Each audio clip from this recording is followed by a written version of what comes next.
এই দেশের যে মালিক, কারা মালিক এই দেশের? দেশের মালিক কারা? জনগণ, অর্থাৎ আপনারা। প্রিয় ভাই বোনেরা, এই এলাকার, এই সমগ্র নীলফামারী, রংপুর, দিনাজপুর সহ এই পুরা রংপুর বিভাগের মানুষের একটি প্রাণের দাবি আছে। বিএনপি সরকার গঠন করলে, আপনাদের ভোটে আল্লাহর রহমতে বিএনপি সরকার গঠন করলে, আগামী বিএনপি সরকারের অন্যতম প্রধান কাজ হবে যত দ্রুত সম্ভব এই তিস্তা ব্যারেজ মহাপরিকল্পনার কাজ শুরু করা। এখানে একটি মেডিকেল কলেজের দাবি, ইনশাআল্লাহ পর্যায়ক্রমিক ভাবে এইটিও আমরা বাস্তবায়ন করব। একই সাথে সৈয়দপুর জেলা আছে, এটি একটি শিল্প অঞ্চল। এই শিল্প অঞ্চলকে নীলফামারী বলুন, কিশোরগঞ্জ বলুন, সৈয়দপুর বলুন, সেখানে রেল কারখানা সহ আরো যে শিল্প গঠন করা সম্ভব হয়, আমরা সেই শিল্পগুলো গঠন করতে চাই।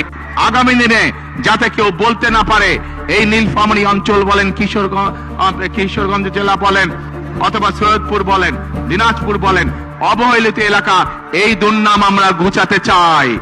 আমরা সৈয়দপুর যে এয়ারপোর্ট আছে, এই এয়ারপোর্টটাকেও আমরা ধীরে ধীরে আন্তর্জাতিক এয়ারপোর্টে রূপান্তরিত করতে চাই।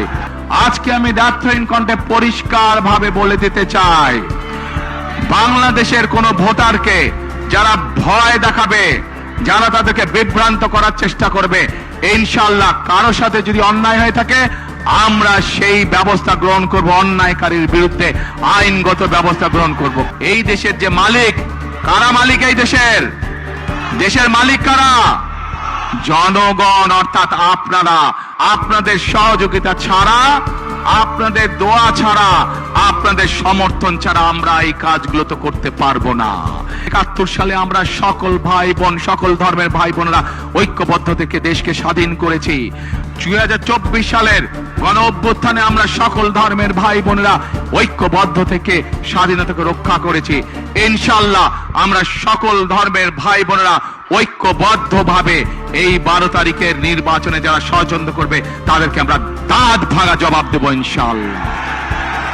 একটি কথা, যেই কথাটি শহীদ রাষ্ট্রপতি জিয়াউর রহমান পছন্দ করতেন, যেই কথাটি দেশনেত্রী বেগম খালেদা জিয়া পছন্দ করতেন, আমিও ব্যক্তিগতভাবে তাদের সন্তান হিসেবে সেই কথাটি পছন্দ করি। কি সেই কথাটি?